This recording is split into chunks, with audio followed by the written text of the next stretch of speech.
What did Donald Trump do today? Weekend recap, April 19th and 20th, 2025.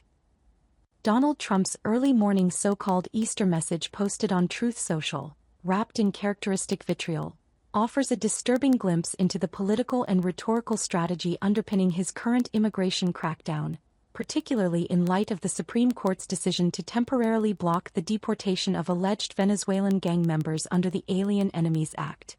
His post marries religious holiday greetings with a barrage of inflammatory accusations and conspiracy rhetoric aimed at judges, law enforcement, political opponents, and even President Biden's legitimacy. Framed as a celebratory message, it instead channels anger and grievance, ultimately painting a grim portrait of America as under siege from within. The timing of this post is not accidental. It arrives on the heels of a significant judicial rebuke of Trump's use of a rarely invoked 18th-century wartime statute to deport non-citizens alleged to be gang members.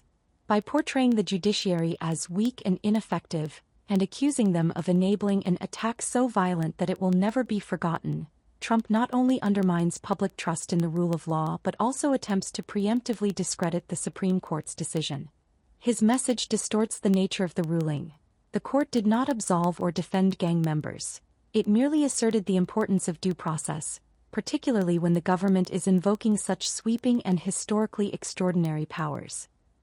The juxtaposition of this legal development with Trump's Easter statement also reveals his broader rhetorical tactic, collapsing judicial caution and constitutional rights into a narrative of betrayal and existential threat.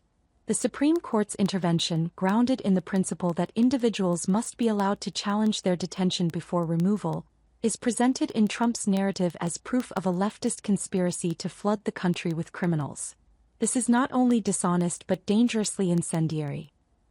Further, Trump's framing of immigration as an invasion by murderers, drug lords, dangerous prisoners, the mentally insane, and wife-beaters, reinforces dehumanizing tropes that have historically accompanied xenophobic policies. Yet even as he lashes out, his administration is simultaneously testing the boundaries of executive power. The attempt to use the Alien Enemies Act, a statute designed for wartime enemies of the state, to remove alleged gang members in peacetime with questionable evidence of gang affiliation underscores the authoritarian undercurrent of Trump's approach. As with prior attempts to invoke Schedule F or attack civil service protections, this is part of a larger pattern of bending legal frameworks to maximize political control. Critically, the article also underscores the ongoing legal chaos surrounding Trump's immigration enforcement, including the broader question of whether the administration is complying with judicial directives. The Supreme Court has not yet ruled definitively on the merits of the case. It merely preserved the status quo to prevent irreversible harm.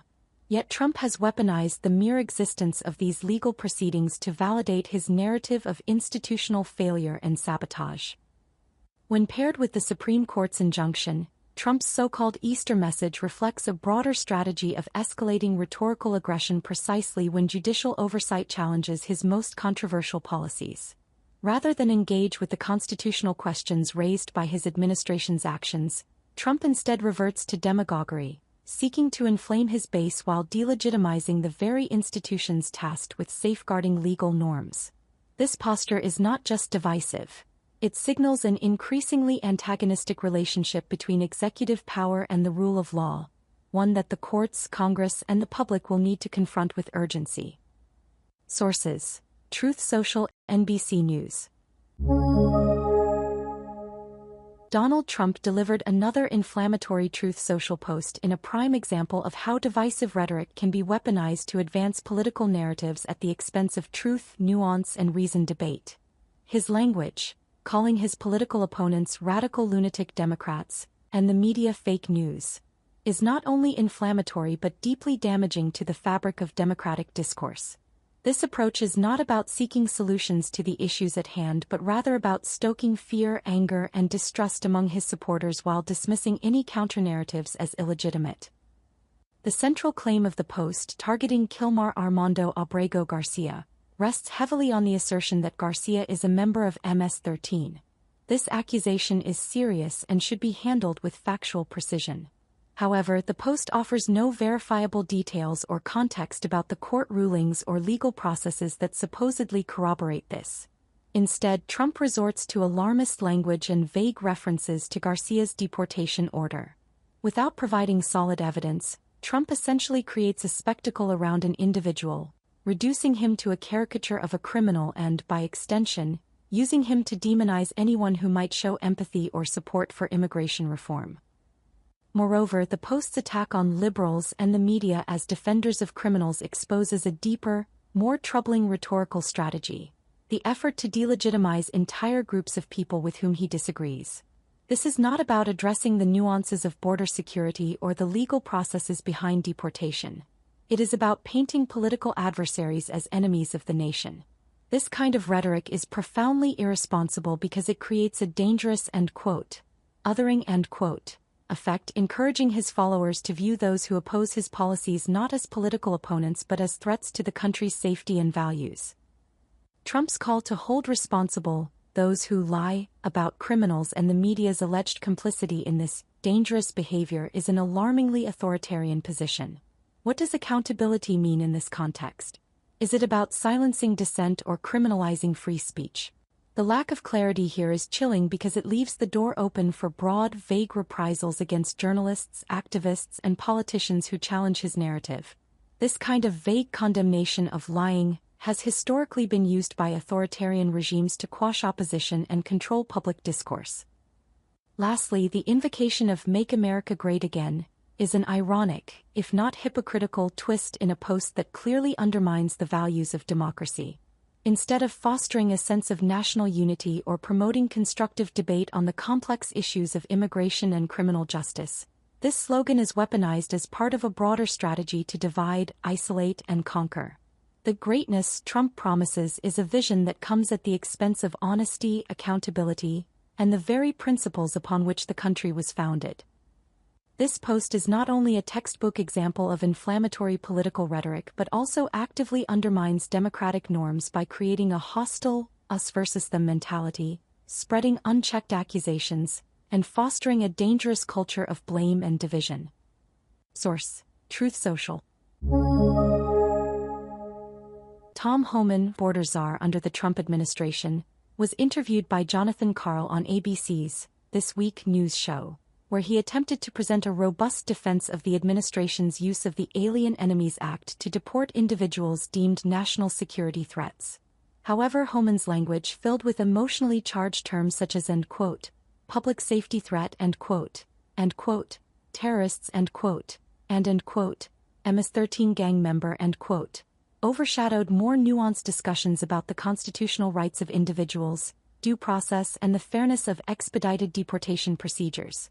While Homan defended the use of the Alien Enemies Act, which was passed in the 18th century, he failed to address the significant legal concerns about its application today. The law allows for expedited removal procedures that do not offer the same level of due process as other deportation proceedings, such as those under Title VIII.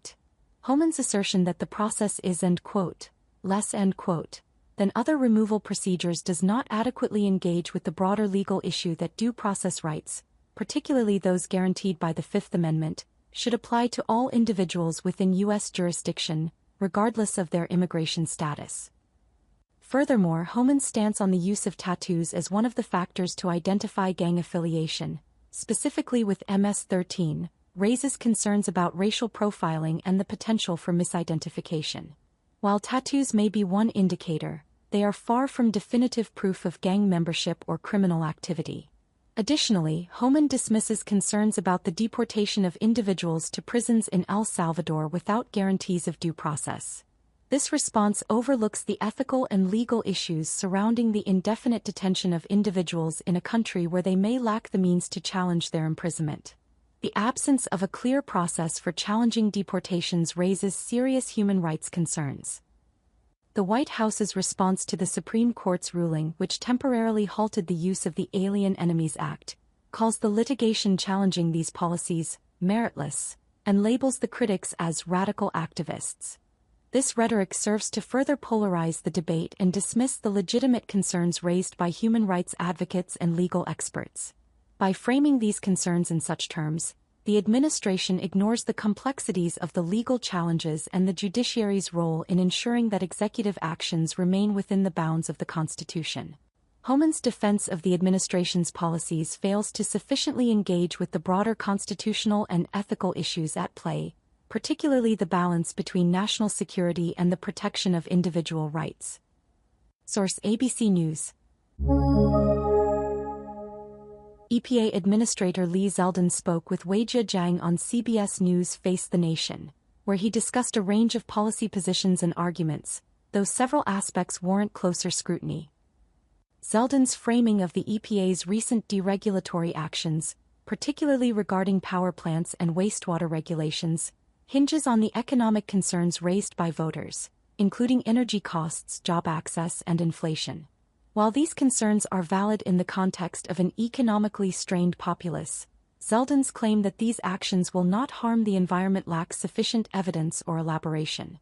The EPA's mission to protect human health and the environment seems at odds with decisions that may weaken regulations on pollutants like mercury and PFAS, per and polyfluoroalkyl substances, which are known to have severe long-term environmental and health impacts.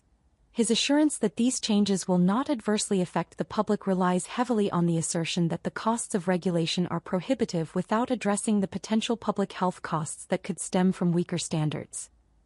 Zeldin's response on the waters of the U.S. rule, where he mentions aligning regulations with the Supreme Court's Sackett decision, reflects a narrower interpretation of water protections. While it's reasonable to seek clearer definitions for landowners, the risk of excluding more bodies of water from federal oversight could potentially undermine efforts to safeguard water resources. This balance between regulatory clarity and environmental protections is critical, yet Zeldin's focus on reducing regulatory burdens overshadows the potential environmental consequences of such a move. On PFAS, Zeldin expresses concern over the financial burden on local municipalities for cleanup, which is a fair point. However, his emphasis on shifting responsibility to the federal government in instances where private entities or military installations are the sources of contamination is crucial. His long-standing advocacy for PFAS legislation shows awareness of the issue, yet his position might be seen as overly reliant on the federal government to manage these costs without sufficient input on how to address them more broadly at the industry level. When discussing the $20 billion in clean energy grants, Zeldin's justification for freezing the funds centers on allegations of waste, fraud, and abuse, particularly focusing on issues of self-dealing and unqualified recipients. However, much of his argument rests on isolated instances and concerns about accountability, which have not yet been conclusively linked to widespread misconduct. The assertion that the freeze was essential to prevent abuse is not substantiated by the specific evidence he provides. The overreach of preemptively halting grants raises questions about due process. His dismissal of the judge's ruling that questioned the sufficiency of evidence, particularly by claiming the judge ignored evidence, risks undermining the credibility of his arguments. Zeldin's claims often lack the necessary detail to convincingly argue that these actions will not harm public health or the environment in the long term. His arguments would benefit from clearer evidence of how economic gains will not come at the expense of public welfare.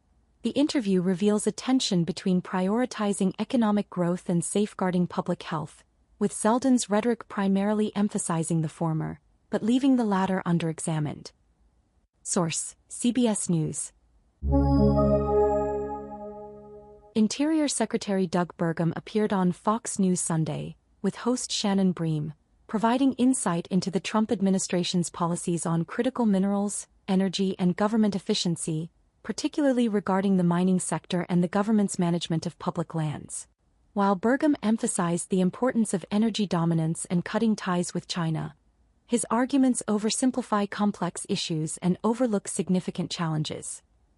Burgum's praise of the Trump administration's efforts to accelerate mining projects and expand energy production is rooted in a clear commitment to energy security. However, his statement that coal power plants in the U.S. are the cleanest in the world is highly contentious and requires more evidence. The environmental impact of coal, particularly the release of carbon emissions and other pollutants, is well documented and stands in contrast to his claim of beautiful clean coal. The argument for coal as a 24/7 energy source fails to address the broader environmental concerns and the long-term viability of fossil fuels compared to renewable alternatives. On the issue of rare earth minerals, Burgum correctly identifies China's dominance in the market but misses an important nuance: the geopolitical and environmental risks associated with rapidly expanding domestic mining operations. While the Trump administration's deregulation efforts in this area may help the U.S. reduce dependency on China, they may also increase environmental degradation and public opposition, especially among environmental groups and communities near mining sites. Additionally, Burgum's commentary on streamlining government functions through the reduction of civil service employees at the Interior Department is problematic. The complexity of managing public lands and preserving national parks requires expertise and careful oversight, not just cost-cutting measures. The analogy of cleaning out the barn is simplistic and underplays the potential risks of downsizing critical federal functions, particularly when it comes to environmental protection and public services. Burgum's confidence in President Trump's ability to negotiate international deals is clear, yet it overlooks the reality of global trade dynamics and the complexities of negotiating with China. The assertion that the U.S. holds all the cards because of its energy and food dominance is overly optimistic, and it ignores the strategic maneuvering China is doing in terms of energy production and technological advancements, including in AI. While Burgum's narrative emphasizes national pride and energy independence, it fails to critically engage with the broader long-term environmental and geopolitical implications of the policies he promotes.